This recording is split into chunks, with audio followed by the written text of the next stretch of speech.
They called her the Lantern Woman. Some said she was a ghost. Some said she was a demon. Some said she was neither. Something far older, far colder, and far more patient. Locals warned travelers not to enter the forest after sunset. Not when the fog rolled in. Not when the trees stood too still. And especially not when a soft golden lantern glow moved between the trees. But outsiders ignore warnings. They think legends are just stories. Ethan Rivers was one of them. Ethan had returned to his hometown of Ravendale after 15 years away. A funeral, a few days off work, and a plan to leave as soon as possible. His childhood memories of the place were foggy, but he remembered one thing: the forest behind his grandparents' house. He used to play there, collect stones, climb trees, pretend he wasn't alone. It was only a forest. Just trees, just dirt, nothing more. So on his second night back, unable to sleep, restless and irritated, he grabbed a jacket and decided to take a walk. He stepped into the woods around 10:30 p.m. The moon was bright. The air was cold. The forest was quiet. Too quiet. He walked deeper and deeper until the house lights disappeared completely. But he wasn't afraid. Not yet. Not until the fog rolled in, thick, heavy, unnatural. Ethan swallowed. This wasn't here earlier. He turned to retrace his steps, but the fog hid everything. He walked faster, the trees grew denser, the air colder, the silence heavier. Then he saw it. A warm, golden glow between the trees. A lantern, held by a woman. She stood still in the fog, back turned to him, holding an old-fashioned lantern. Her dress was long, torn, and swayed gently, even though the air was completely still. Her hair hung down in tangled black waves. Ethan exhaled in relief. "Hey, thank God, I'm lost. Can you show me the way back?" She didn't move, didn't turn. The lantern flickered. He stepped closer. "Ma'am, are you okay?" Slowly, too slowly, she turned her head.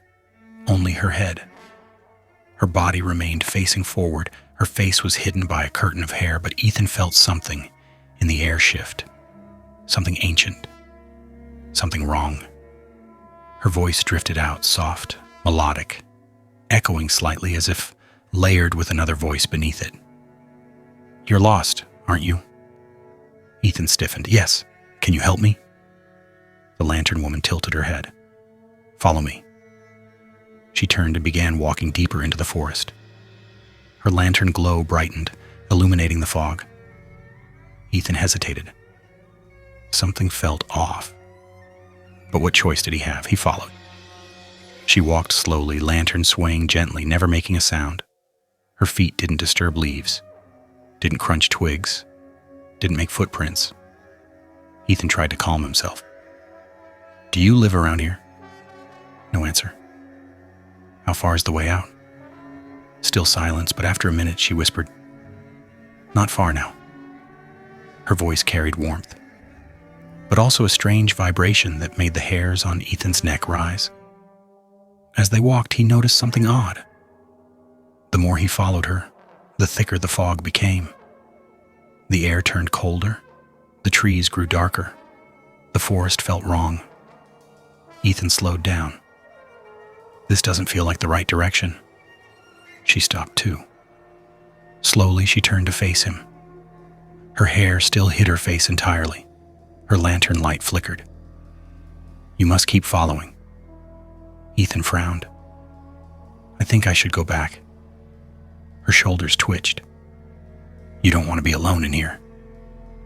Ethan stepped back. Something pulled at his instincts.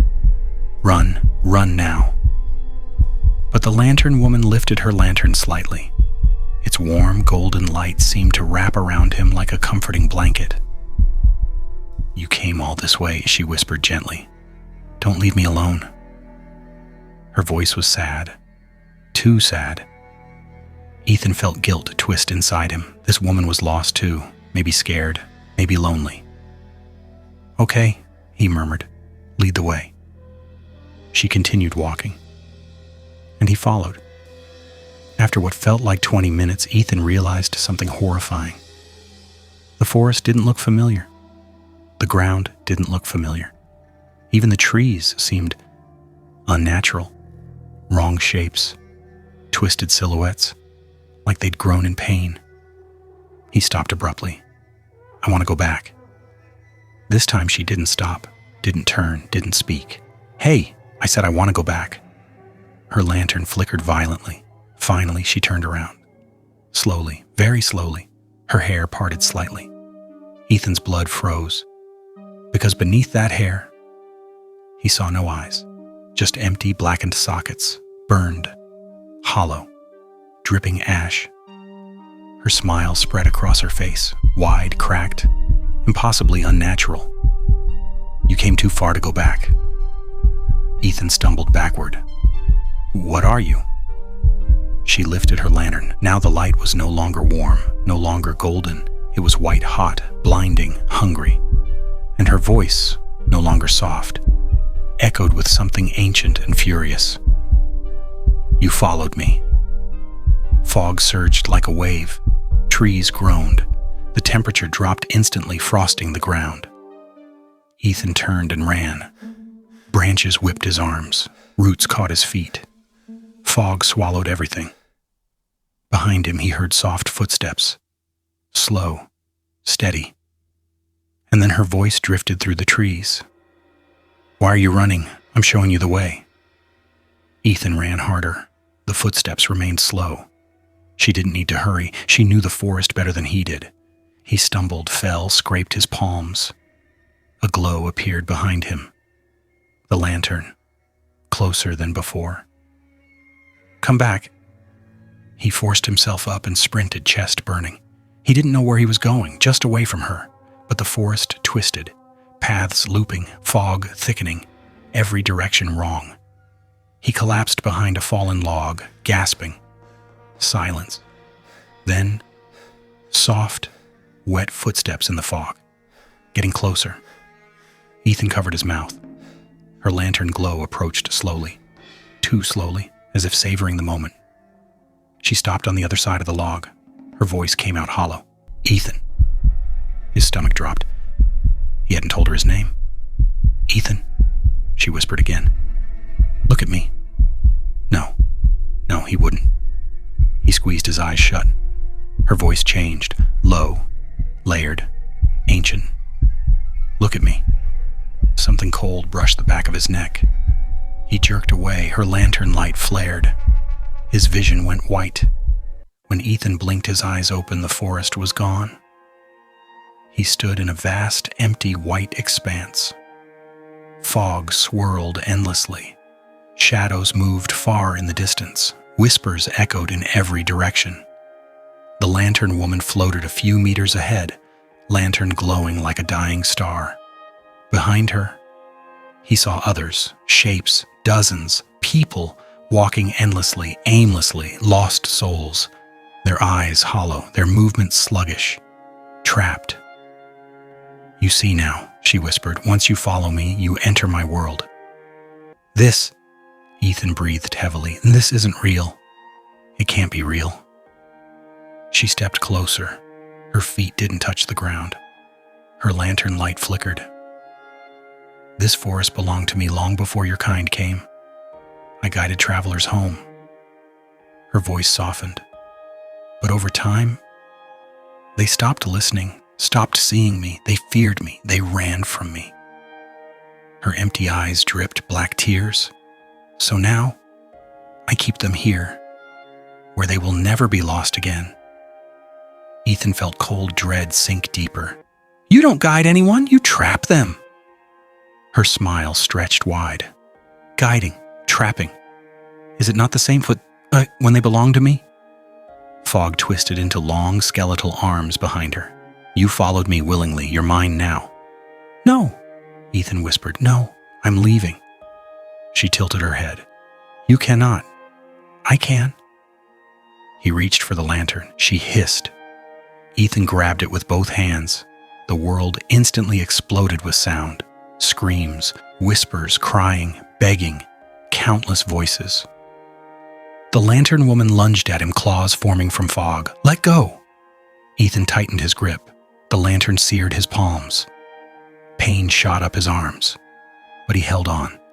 Light burst outward, not warm, not cold, pure, blinding, real. The lantern woman screeched as the light burned her hands. The lost souls stumbled back. The fog thinned. Ethan gritted his teeth and lifted the lantern high. The world of fog cracked, like glass shattering. The lantern woman shrieked. "No! You belong to me!" Ethan yelled back. "Not anymore!" He smashed the lantern on the ground. White light surged upward in a wave. The lantern woman's scream echoed across the fading world. "No! No! No!" Everything went white. Ethan woke up lying on wet grass. Morning sunlight pierced through the canopy. Birds chirped. The forest looked normal, real. He sat up, shaking, bruised, burned, and alive. His hands throbbed painfully. Lantern-shaped burns marked his palms. Proof it hadn't been a dream. He stumbled home, called the police, told them he got lost overnight. He didn't mention the lantern woman. They'd think he was insane. But every night afterward, when he tried to sleep, he could feel her, watching, waiting, whispering in his ear, "You broke my lantern." And sometimes he would wake to see a faint, distant glow deep in the forest. A lantern, her lantern, still searching, still calling, still waiting for him to follow again. 6 months later, a group of college hikers went missing in Ravendale. Rescue teams searched for days. They found nothing.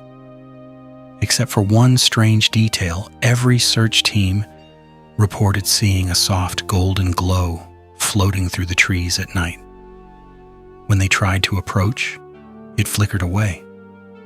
One ranger swore he heard a woman whisper, "Come, follow me." And a second voice, faint, broken, "Don't, she's lying." The ranger refused to work night shifts after that. The forest of Ravendale remained closed. But sometimes, on foggy nights, travelers still spot a lonely lantern moving through the dark woods. And if someone is foolish enough to follow it, they never come back.